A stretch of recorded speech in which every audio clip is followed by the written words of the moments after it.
Braće i sestre, časni oci, pomaže Bog.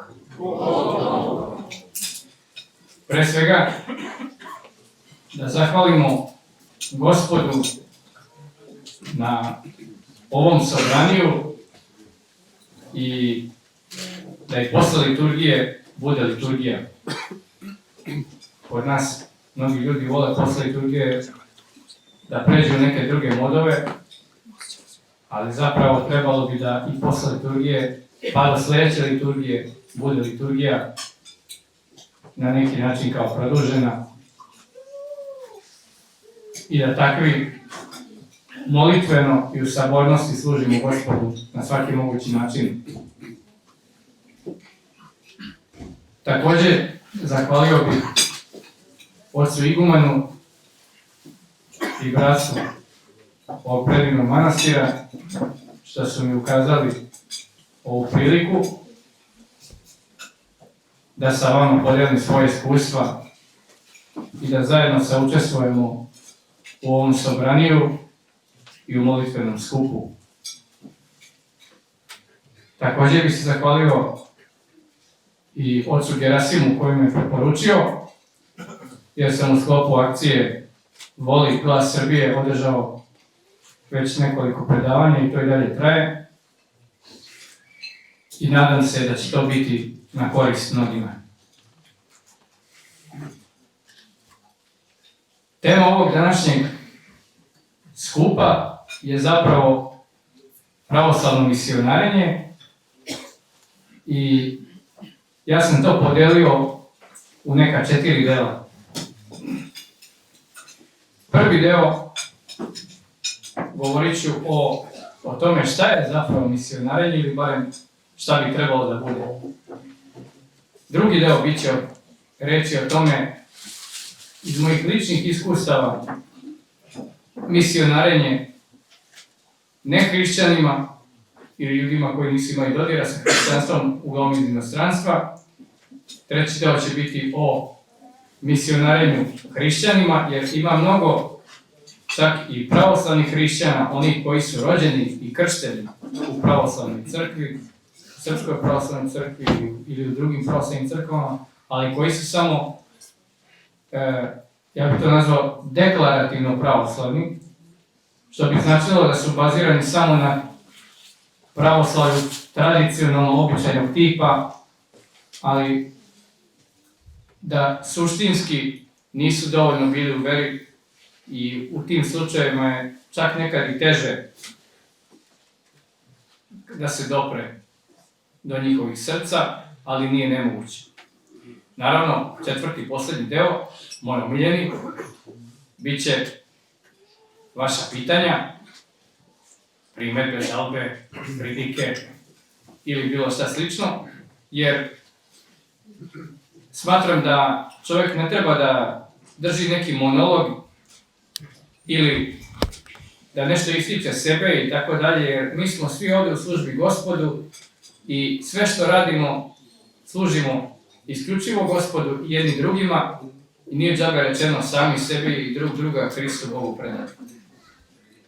Jer ovo što ću vam ja danas govoriti nije mojih ruku delo. Ja sam samo kabal provodnik Gospodnji i mnogi su me pitali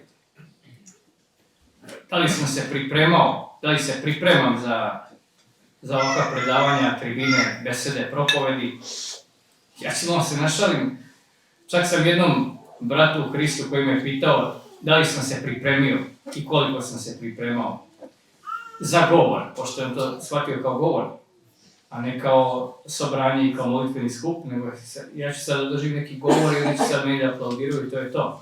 Ja sam rekao, ne brate, ja ne držim govor, ovo je na korist svima vama, pa i meni, ali ako hoćeš govor, nema problema, kad se budeš predstavio Gospodu, ja mogu ti održiti jedan govor. Nikakav problem, bit će mi čast zadovoljstvo, neko, ne bih. Ne bih ja, pa rekao, čekaj kako sad ako si ti brat hrišćanin, pravoslavac, treba da se raduješ susretom sa Gospodom. A on kaže, pa znaš, stojim ja u redu, ali ne guram se. Šalu na stranu, o tome ću govoriti u trećem delu. A sada se vratimo na ovaj prvi deo, a to je šta je misionarenje i šta to zapravo znači, ili barem šta bi trebalo da znači. Mi smo svi pozvani da služimo Gospodu na nama svojstveni način, jer Gospod nas je stvorio takve kakvi jesmo, sa svim svojim vrlinama i manama. Niko od nas nije savršen, svi smo mi grešni i toga treba da budemo svesni, ali to ne treba da nas baci ni u očaj. Znači, ne treba imati ni kompleks više vrednosti, da smatramo da smo mi Bogom dani, smo mi najbolji, najlepši, najpametniji, ili ono drugo, da smatramo da smo najništaniji, najgori, i tako dalje. Svi smo mi i bolji i gori jedni od drugih u određenim stvarima, ali jedni bez drugih ne možemo i jedni sa drugima zajedno u sinergiji služimo Gospodu. Sveštena lica, kao i naši monasi i sveti oci, služe Gospodu na svoj način. Mi kao Mirjani opet služimo Gospodu na svoj način i svako od nas služi na svoj način.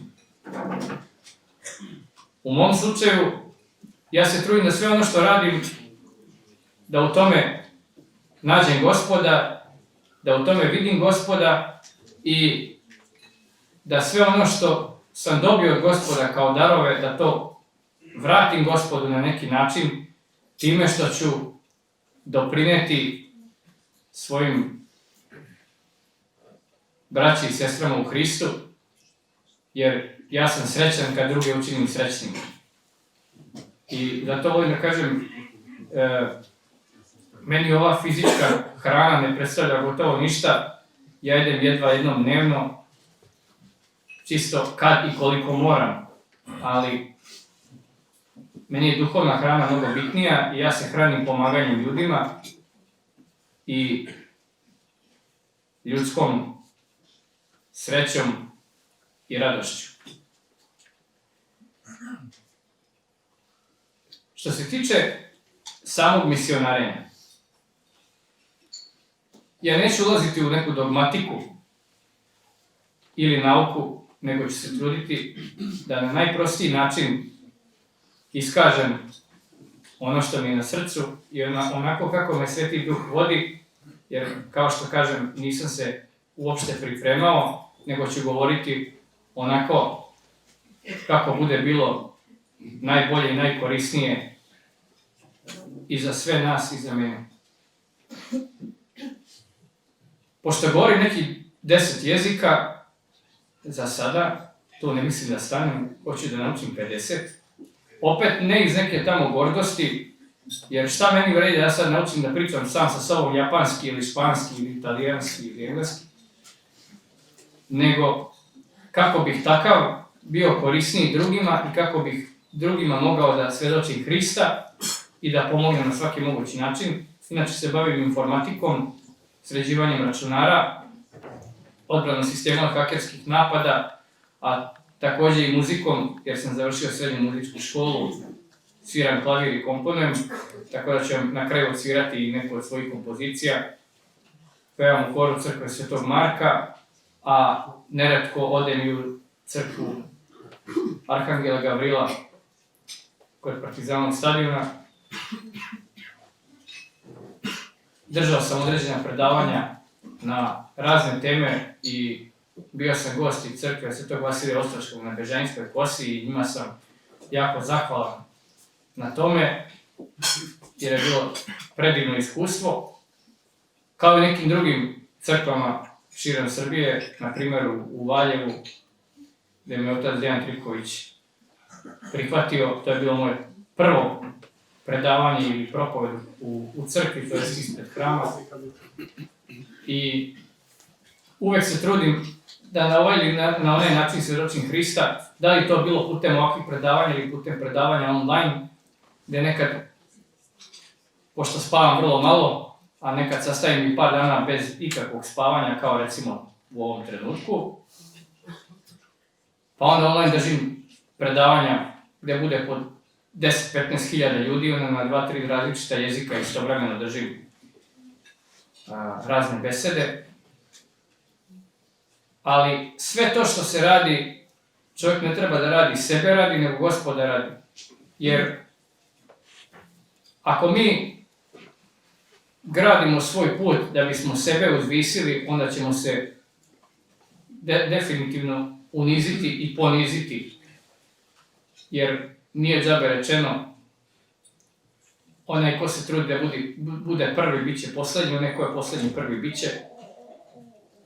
Jer ako mi pomažemo jedni drugima kako bi nam neko odao priznanje, ili kako bi nam neko aplaudirao, ili da bismo očekivali neku nagradu, onda bolje da to ne činimo. Što se tiče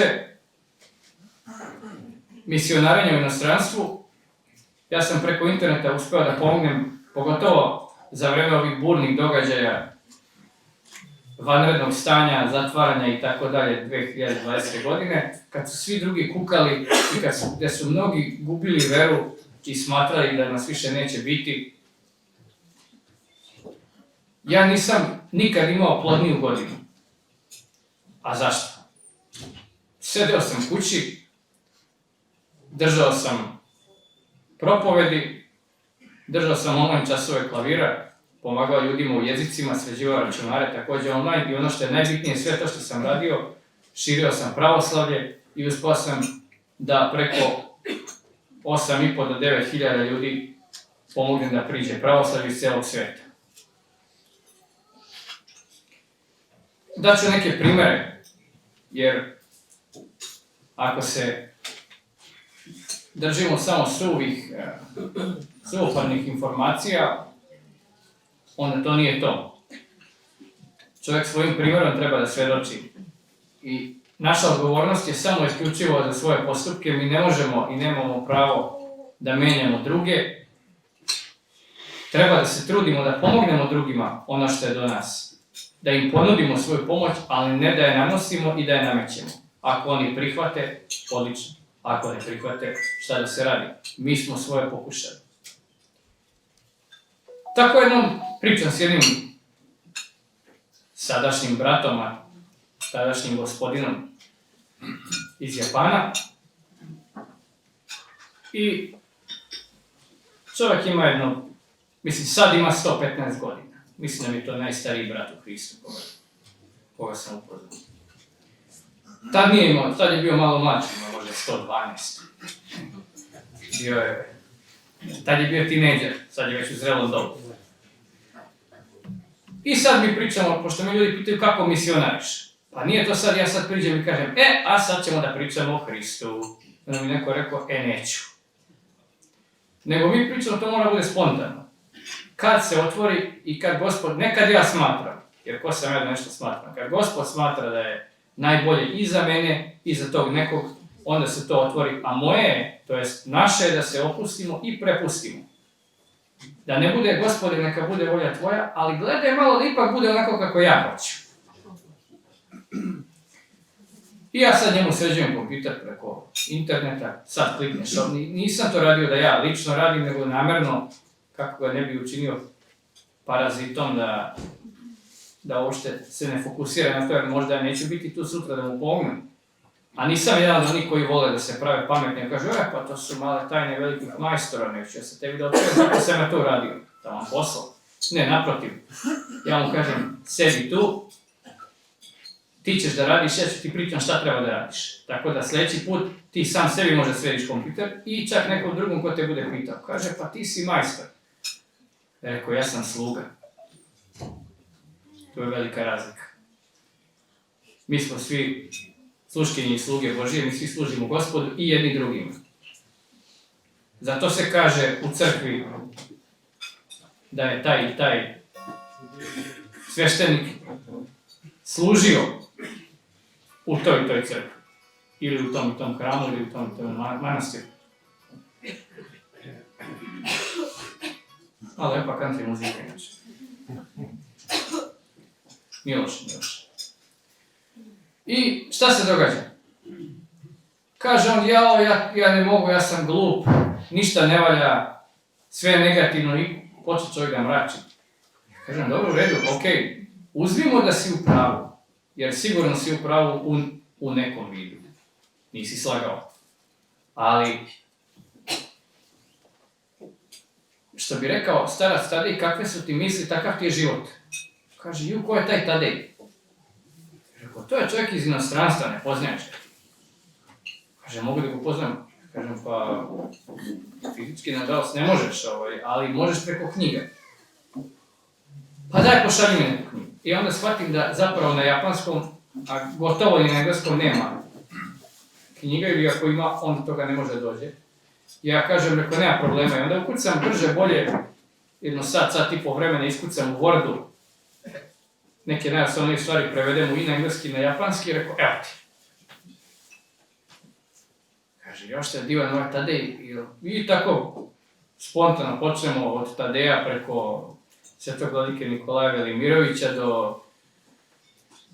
I oni imaju svog svetog vladiku Nikolaja Ruskog, japanskog, koji je krajem 19. i početkom 20. veka misionario u Japanu i pogotovo kad je Japan i Rusija su bili u ratu 1904. godine, pa onda on bio prezran od strane jednih i od strane drugih. Rusi su ga smatrali izdajnikom jer služi Japancima, Japanci su ga smatrali neprijateljem jer je Rus. Ali poenta je u tome da je on bio Hristov vojnik, da je služio samo isključivo Hristu, bez obzira gde se nalazi i sa kim razgovara. I kaže on, mogu je da se upišem u tu organizaciju. Nije to organizacija, koja je dobro stranku. Ne, nije to stranka. Pa šta je onda? To je način života. Ako možeš da se upišeš po navodnicima, ali to znači treba da živiš na taj način. Nije poenta samo sad ja se krstim i ja sad čak idem i u crkvu i sad izdeklamujem jedno 23 molitve na pamet i to je to. Ispoštujem sva pravila i kraj. To nije suština, to je forma. Kaže, poduči me. Tu je prednost Japanaca i to od njih možemo da naučimo. Za razliku od naših pametnih i intelektualnih i moćnih ljudi koji sve znaju i Bogom su dani za sve, a nekad neće da saslušaju, oni čuju, ali ne saslušaju drugog, ili ako ga saslušaju ne primi im se. Japanci su po tom pitanju vrlo poslušni i kod njih je poslušanje zakona. Ali ne zato što su naterani kao kod Amerikanaca gdje ako nešto se ne posluša udari vas po džepu. Nego bukvalno oni slušaju ono što im kaže otac, majka, premijer, car, nije bitno, šef u firmi. I nema tu sad moj šef je jedno đubre od čoveka i tako dalje. Nego, možda i jeste, ali on je moj šef i dok je on moj šef, ja ga smatram šefom, a kakav je on kao čovek, ja u to ne ulazim. Tako isto, kod nas mnogi ljudi vole da kritikuju jedni druge, vole da kritikuju crkvene velikodostojnike. Ima ovakvih, ima onakvih, rekao u redu. Neka bude da je tako. Ali, kako ono kaže narodna, ako je grešan pop, nije grešna molitva. I ako je taj tvoj duhovnik, sveštenik, monah, nije bitno, toliko grešan kao što ti kažeš, pa toliko bolje, kaže kako. Rekao, lepo. Ti se onda moli za njega, da mu Gospod podari blagodat da se vrati na pravi put. To će biti mnogo bolje nego što ćeš drugima da pričaš on je ovakav ili on je onakav. Jer ti onda ne pokazuješ kakav je on, nego kakav si ti. A on kaže, neka si mi rekao, neka sam ti rekao. Zato na nama nije nikoga da osuđujemo, jer nije džabe rečeno zašto vidiš, brate, trun u oku brata tvoga kad ne vidiš balvan u sopstvenom.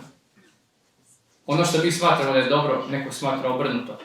Ali zapravo nije bitno ni šta mi, ni šta drugi smatruju, nego šta Gospod smatra. A Gospod će uvek učiniti ono što je najbolje za nas i daće nam samo onoliko koliko možemo podneti. Ni manje, ni više od toga. I mi treba da shvatimo da smo zapravo samo ljudska bića, ni manje, ni više od toga. Također imao sam jednu gošću iz Japana, skoro, trenutno ima 96 godina, pa sam morao da izigravam turističkog vodiča po Beogradu ovako slep, ali šta se radi? Ja sam rekao, izvini, ali nemaš boljeg izbora. Ja mogu da ti platim nekog profesionalnog vodiča, ali smatram da to nije tebi na korist. Kaže, nemoj da mi platiš nikoga, ja hoću tebe, ja neću, aj sad šta radim. Hoću, kaže, da posjetim srpsku verziju planine Fuji. A ja i planinarenje, to su nisam u životu nikad planinario, kod mene sve što bi se reklo na dugmiće preko interneta. Moja fizička aktivnost od crkve do vozila, od vozila do zgrade i obrnuto. Ali, ako je na korist i na službu Hristu i čovečanstvu, ljudskom rodu, vredi se žrtvovati. Ja kažem, koja je to planina? Kaže, Rtanj. Rekao, To je bio 15. jun i uhvati nas. Ja nisam rekao, Gospode, blagoslovi da prođem dobro ili da bude lagano ili ne. Rekao sam, Gospode, blagoslovi, neka bude ono što je najbolje za nas. Šta se desi? 3,5 sata penjanja, 3,5 sata spuštanja, provala oblaka. Potok potopio čitavu stazu, mi smo se kotrljali i padali. Ona, moj veliki prijatelj koji me je vozio tad, i ja, kaže on, evo ti koordinate, pazi, kaže, ne možemo ići jedan pored drugog, nego jedan iza drugog. Desno ti je provalija, ideš direktno ako padneš na autoput, a levo ti je provalija, ideš direktno u potok pa ti bire. Tako dobro, baš si mu utešio svaka čast. Ali, ja se prekrštim, kažem, Gospode, spasi nas i dobijem neku snagu koju nisam imao ni pre ni posle toga. Ja to nisam osjetio. Mislim, osjetio sam kasnije kad sam se vratio. Ali u tom trenutku, to jest u tih 7 sati, to je prošlo ovako. Najbitnije je da je gošća bila zadovoljna i da je ona na kraju prešla u pravoslavlje. I hoće opet da dođe. Kaže, a ima 96 godina. Kaže, znaš, ovo je početak jednog divnog prijateljstva. Kad za 20 godina budem dolazio, nadam se da se uskadarli i ništa neće promeniti. Rekao, dobro.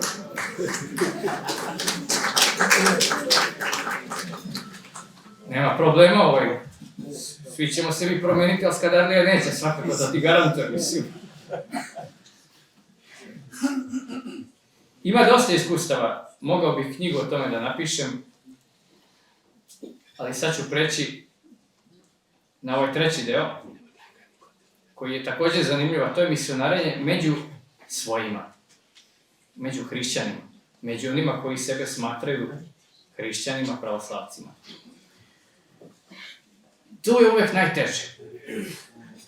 Kako ono kažu, prorok u svom selu nikad nije priznat. Tako i ovdje. Ja sam upoznao mnogo naših ljudi koji su rođeni, kršteni u Srpskoj pravoslavnoj crkvi. Čak neki od njih idu na liturgiju, ali oni su se predali formi, ne suštini. Kaže, pa ja postim redovno, idem u crkvu, čitam redovno po 40 različitih. Ko molitve, kaže, da. Oče naš, okej. A znaš šta znači oče naš? Kaže, kako šta znači? Pa ja pročitam, prekrstim se i to je to. Čekaj, dobro, u redu. Ali šta je smisao toga? Kaže, ne razumem. Oče naš, jel ti razmišljaš o tom tekstu koji deklamuješ? Kaže, pa bitno je samo da pročitam 40 puta, to sam negdje čuo, pročitaš Isusovu molitvu, kažeš 150 puta i Bog ti pomogne. Rekao, ajde. Dobro. A jesi možda razmišljao kad kažeš i ne oprosti nam dugove naše, ili i oprosti nam dugove naše, ali pošto mi uglavnom ne opraštamo, ja mu namjerno kažem i ne oprosti nam dugove naše. Kaže on, to. Aha, rekao, znači nije pratio. Molitva kaže i oprosti nam dugove naše. Kaže on, pa da. Aha. Kao što je mi opraštamo dužnicima svojim. Šta to znači? Kaže, pa znači da nam oprosti. Ne. Znači da nam oprosti baš onako kako mi opraštamo dužnicima svojim. Što znači? Ako ja ne opraštam svojim dužnicima, kako onda mogu da se drznem uopšte, da se usudim, da očekujem od Gospoda da on meni oprosti? To bi onda bilo licemerje. Kaže, imaš pravo, ima tu neke istine. Ili ovo, Gospod Isuse Hriste, Sine Božji, pomiluj me grešno. Šta to znači? Kaže, pa ne znam. Pa zašto ne voliš tu molitvu? Pa to je molitva, Isusova molitva, znaš, ja to čitam, to je tako divno, to je umetnost. To kad pročitaš, 55 puta, znaš kako je. Aha, zanimljivo. A šta znači pomiluj me grešno? Kaže, pa znači da me pomiluje, pokosi to. Dobro, može i to, pomilovat će te na neki način sigurno. Ali u ovom slučaju znači da ti oprosti, znači da ti shvataš da si grešan i da od njega tražiš oprost za svoje grehe. Kaže, jao kako ti to lepo pričaš, pa to što vam drugačije deluje kad ti tako pričaš. Jer možeš ti meni svaki dan tako da pričaš pa da ja onda razumem. Rekao, ne mogu baš svaki dan, ajde, ali ajde jednom nedeljno. Ali bilo bi ipak lepo da nađeš nekog duhovnika. A ne, i sad tu kreće drama. Kakvog duhovnika? Ja da njemu pričam svoje intimne, privatne stvari, pa da posle kaže nekom drugom. Kako ti, ali taj tvoj duhovnik, on u ovom slučaju predstavlja Gospoda. Ti kad se njemu ispovedaš, ti se ne ispovedaš Obradu Srećkoviću, nego se ispovedaš Gospodu, a on je tu u službi Gospodnjem. Ne, ali znaš, ja njega znam od pre 30 godina, on je bio ovakav i kreće sad, rekao, stop, neću ništa da znam što ne treba da znam. I Sokrat je rekao, znam da ništa ne znam. Znači, u tom slučaju, on nije taj i taj. On predstavlja Gospoda, a ako ti već njega znaš, opet kažem, super, još bolje. Moli se onda za njega redovno. Tako ćeš mu najbolje pomoći. Ili recimo, naši ljudi su dosta podložni nekim paganskim običajima, da ne kažem sujeverju, i tu totalno izgube smisao i suštinu Hristove vere i molitve. Pogotovo po pitanju pogreba i po pitanju sahrane. Sad na moj sahrani ljudi plaču ljudi samo tako. Ja kažem, čekajte, pa zašto plačete? Pa umro je taj i taj, preko dobro u redu. On jeste umro fizički, telesno. A jel vi verujete u Gospoda? Kao, pa verujem ja, ali ne bih ja ipak još to je malo veri onda. Jer ako mi verujemo u Carstvo nebesko, barem ja tako smatram, ovaj život je samo kao neka vrsta taksija, mosta ili voza ka nečemu boljem ili ka nečemu gorem, zavisi od nas. Jer Bog nam je dao slobodu. I Gospod nam, iako nam je dao slobodu, nije nam sve na korist. Znači mi imamo slobodu i da sebe unapredimo i da sebe upropastimo. A Gospod nas neće sprečavati dok baš ne bude morao da nas sprečava. I sad neko kaže, pa Gospod pa nam kažnjava ovo, on je sad rekao, pa nije on sad neki sadista koji uživa u tuđim mukama. On i ako te kazni, on to neće uraditi iz ne znam ja kakve obesti ili ljutnje, nego zato što je to jedini način da ti dođe do mozga i do srca. Kao majka koja svoje malo dete non stop čuva i trudi se da mu pomogne, kaže nemoj stavljati ruku na šporet, jer ćeš se pec opeći. Ali dete ko dete, ide rukom pa šta budi, onda majka kaže dobro, okej. I ona lepo uze malo, što bi se reklo, podgreje šporet, ne mnogo, pa mu lepo stavi ruku na šporet, pa se dete opeče i onda malo možda i plače, neki malo više, zavisi kako ko. I onda shvati kako treba i kako ne treba. Posle, da pipne šporet, nema šanse. Tako isto i Gospod. Ali to samo ako smo toliko tvrdoglavi da mora da se ide u ekstremu. Kažem, vi ljudi treba da se radujete, jer se on sad predstavio u Gospod, znači on je sad s Gospodom. Jel smatrate da je bio dobar čovjek, jel činio dobra dela? Pa jest. Pa nemate onda čemu se brinete. A vi ćete, pa kako da mu pomogam, pa on nas je ostavio, rekao, nemojte biti sebični. On jeste nas ostavio trenutno, Ali svi ćemo mi jednog dana tamo. Za 100 godina svi ćemo mi biti tamo i sve ovo što smo se nervirali, mi se svaki dan nerviramo oko nekih gluposti, ali ako mi za 2, 3, 5 godina, 10 godina, ako nam to neće biti uopšte bitno, onda ne treba zbog toga da se nerviramo.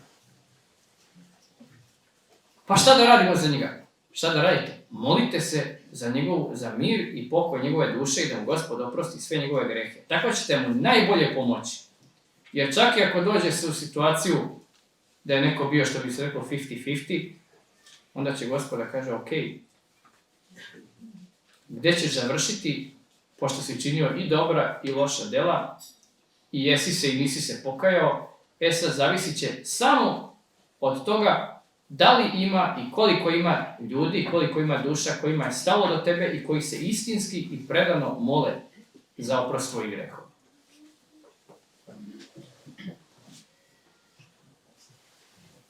Jednostavno, mi se trudimo uvijek da napravimo bauka od svega i da sve komplikujemo. A život može biti toliko jednostavan da mi ne možemo ne shvatimo.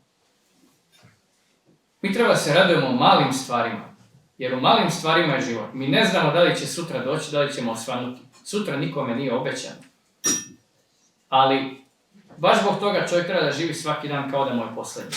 Ali ne na onaj negativan način, jao, gotov sam sutra i tako dalje, strefit će me srčka. Ne, nego naprotiv. Sve ono što možemo da uradimo danas, da ne ostavljamo za sutra, nego hipotetički, ako je moguće, ja kažem, daj da uradim jučer. Mislim, naravno, to nije moguće, ali figurativno rečeno. Da ne bude kao u onoj situaciji, to se desilo malo pred ova dešavanja 2020. godine. Ja sam bio u nekom kafiću sa nekim društvom, sređivao sam im neke računare i tako dalje i sad ja njih slušam sat vremena pažljivo. To je bila gomila mračenja, negativnih mišljenja o svemu i svačemu i po tome ništa nigde ne valja. Ne valja država, ne valja vlast, ne valja ekonomski sistem, ne valja politički sistem. Ne valja crkva, ne valja porodica, ne valja niko. Wow. Dobro rekao, okej. Hajde da vidimo šta valja. Pa ništa ne valja, čekaj stani. Evo recimo ova kafa sa što pijemo. Zar ne možemo budemo srećni zbog toga? Kaže, ma daj, to je samo glupa kafa, šta ti je? Dobro, okej. A šta će biti ako jednog, pod navodnicima, lepog dana vi više ne možete pijeti tu glupu kafu? Kaže, ko meni može da zabrani? Evo rekao, desi se, ne daj Bože, neko vanredno stanje, neka pandemija, neki virus, neko zaključavanje. Zatvore se svi kafići, restorani, niko ne može iz kući. To se inače dešava krajem 2018. godine, možda leto. Ma kaže, daj ti mnogo gledaš naučno-fantastične filmove, na kakvim si ti drogama. Rekao, imam nekoliko droga koje aktivno konzumiram. Kaže, koje? Sad se svi pripremili da čuju senzaciju. Rekao, prva droga je tamjan, druga droga je sveto pričešće i treća droga je molitva. Na ovu treću pogotovo, kad se navučeš, ne možete niko skinuti. Kaže, ja tebe ne razumijem što pričaš ti. Polako, ima vremena, razumiješ. I naravno oni tu počnu da se smeju. Slatko su se smejali na pola sata. Sad, ja se nisam osjećao ni neprijatno, ni povređeno, ni uvređeno. Meni je bilo zadovoljstvo što sam uspio ljude da nasmejem, posle toliko larme i halabuke oko svega i svačega. Ali, podcrkaju se ljudi od smeha. I dolazi ta 2020. mart-april. Zove mene taj u aprilu negde, taj što je bio najgrlatiji, što se najviše smejao. Ja sam znao šta će da se desi. Zove mene, ja kažem halo, on kaže halo. Pomaže ti Bog, brate. Kaže, pomaže. Valjda će pomoći. Ako šta je sad, gde je ona grdosija od čoveka? Šta se desilo? Kaže, šta bi sad dao da pijemo onu glupu kafu s tobom? Rekao, zašto mi moramo nešto da izgubimo da bismo shvatili koliko nam je to zapravo bitno? Jer ne možemo da se fokusiramo i da uživamo u tome dok imamo. Eto, kaže, jesi srećan, bio si u pravu, jesi zadovoljan? Rekao, nisam, zašto bi bio zadovoljan? Kaže, pa sad možeš da mi se smiješ. Pa kako ti se smijem? Znači onda bi ja bio, ponašao bi se isto kao ti ili još gore. A i šta imamo toga što tebi smijem? Da ja hranim sebe tvojom nesrećom, tvojom mukom. Tamo posla. Kaže, ja bi se tebi smijao samo tako, rekao, projekcija svoje ličnosti na druge. To je uvek jako opasna stvar. Evo, obećavam ti sad, rekao, nemoj meni da obećavaš. Obećavaj sebi ili Gospodu, meni nemoj. Obećavam da ću svaki put, kad budemo pili kafu, da ću uživati u tome. U redu, ali obećaj sebi. Nemoj meni ništa obećavati. Ja sam tu niko i ništa, ja sam samo kabal provodnik, što bi se rekao. I posle toga, prvi put kad smo se vidjeli u nekom kafiću, on je tako uživao, duše nije pio kafu, popio je kiselu vodu, ali tako je u toj kisele vodi uživao čovjek, da sam i ja bio iznenađen, a i svi oko njega kažu, šta ti je pobogu, si lud, o čemu se radi? A ne, kaže, ja neću napraviti istu grešku. Ja kažem, slava tebi Hriste Bože, slava tebi. To je naravoučenije. Ili jedan moj prijatelj, kome sam misionario, on je bio rođen ovdje za vreme Jugoslavije, ali tek u svojim 50. godinama odlučio da se krsti. Pa zašto nisi? Pa znaš, roditelji mi bili komunisti, pa znaš posle ovo, pa ono rekao, dobro, nemoj meni ništa se pravdaš, nego čisto da znam šta je u pitanju. Jer možda budeš kum, rekao mogu. To će biti moje 4. ili 5. kumstvo. Zašto da ne? Kad sam bio kum raznim ljudima, pa i nekim Japancima, zašto ne bi tebi? U svakom slučaju, meni je velika čast. I naši ljudi ne znaju pravi značaj i pravu smisao kumstva i na to jako olako gledaju, a to je jedna velika odgovornost. Amerikanci kažu Godfather, otac u Gospodu. Što znači, kum treba da ima kako tako predznanje da svoje kumče kasnije tokom cijelog duhovnog života obrazuje u duhu pravoslavlja. Moj otac je prijatelj sa tvojim ocem, sad ćete biti lepo kum i nikom ništa, vidim kuma jednom u 20 godina i to je to. Da se opet ne pređe ono tradicionalno običajno. I eto, kaže, ja imam roditelje moje, su dosadni, ne znam šta im s njima, gnjave me, ovo, ono, rekao, dobro, a da ti ipak malo povedeš računa o tome, jer možda se desi, pošto oni neće živjeti večno, možda ćeš promijeniti mišljenje. Ma kako da promijem mišljenje, onda počeo pričaš, tako radi, ako ne zanima to. Prođe od toga, možda 2 godine, on me zove i kaže, znaš, preminuli su mi roditelji, kako mi nedostaju, evo, redovno im idem na groblje, rekao, to je ono što ti je pričao. Dok su bili živi, ti nisi shvatao njihovo značenje i smisao i koliko ti zapravo znače i koliko su ti važni. A sad kad si ih izgubio, barem na ovaj fizički način, ali dobro, bolje ikad nego nikad, ali svakako bilo bi pametnije da to shvatimo dok je vreme. Inače, ja ovim često kažem da mnogi ateisti, kad misionarima ateistima, to je jako zanimljivo, jer oni baziraju svoje shvatanje na neverovanju u Boga ili na verovanju nešto drugo. Oni opet veruju, sad što je to nauka ili Mr. Dolar ili kako god.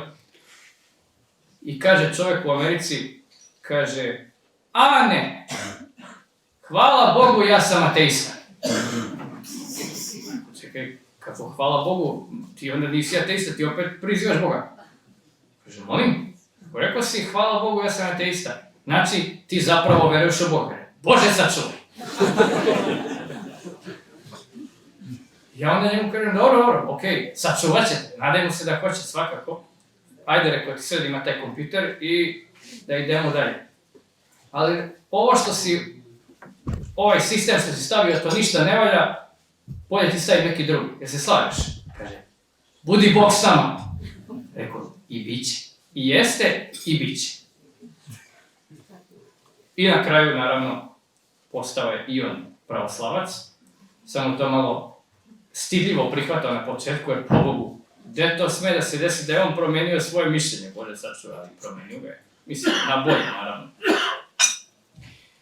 I pre nego što pređemo na pitanja, završit ću sa jednom poučnom šalom, koja je, svako može od vas i od nas da se pronađe u tom bratu u Hristu. Radi se o jednom našem poljoprivredniku koji se zove Simo i sad kaže on svoj supruzi, kaže, jao Miljo, ja sutra kad ustanem, ja lepo ima da orem, samo tako. Kaže, dobro Simo, sve je to u redu, ali zaboravio si da kažeš ako Bog da. Kaže, šta Bog ima s tim, ja sutra usta dok ja odam? Nema tu Bog ništa, se pita. Imam alat, lepo vreme, prognoza najavila. Veruje čovjek u prognozu. Iako znamo da prognoza kaže jedno, na poslije ispadne drugo. Ali prognoza najavila, dobro. Ode Simo, junački, ujutro, rano. Ali avaj. Par sati kasnije, kao meni na rtnju, provala oblaka. S tim što sam ja tražio da se desi ono što je najbolje za mene, a on nije tražio ništa, on je tražio ono što on smatra da je shodno. Naravno, nije poneo kišobran Simo, jer po Bogu prognoza rekla lepo vreme. Vraća se Simo kući, mokar, pokisom, kuca na vrata, pita ga supruga, ko je? Kaže, tvoj Simo ako Bog da. Hvala.